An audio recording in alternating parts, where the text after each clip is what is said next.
एक किसान था जिसके दो बेटे थे। वह बहुत ही आलसी और निकम्मे थे। वह अपने पिता को कामकाज में हाथ बटाने के बजाय आलस किया करते थे, इधर उधर घूमते फिरते थे।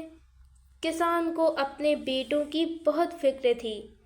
वह सोचता था कि मेरे मरने के बाद इनका क्या होगा, यह अपना पेट कैसे भरेंगे, अपने परिवार को कैसे संभाल पाएंगे। एक दिन किसान की हालत बहुत ही गंभीर थी। कहने का मतलब किसान मरने की हालत में था।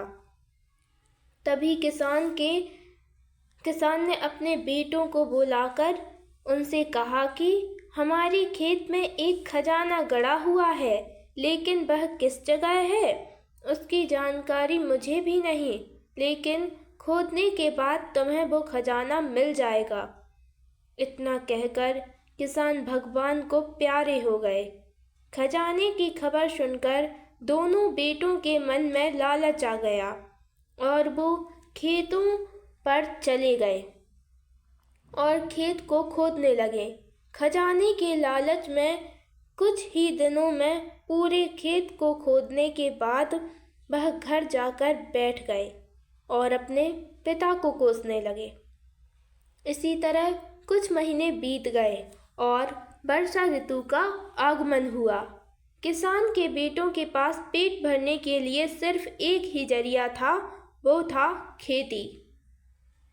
तब बाकी किसानों की तरह किसान के बेटों ने खेत में बीज बोने शुरू कर दिए।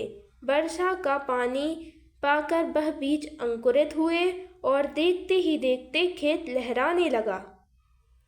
ऐसा लग रहा था कि हवा के झोंके से लहरा रहा है। यह देखकर किसान के बेटे बहुत खुश हो गए।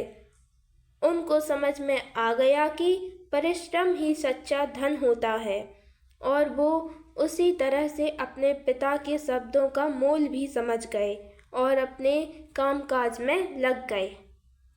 ये थी आज की कहानी। अगर कहानी पसंद आई हो तो वीडियो को लाइक करें, चैनल को सब्सक्राइब करें। धन्यवाद।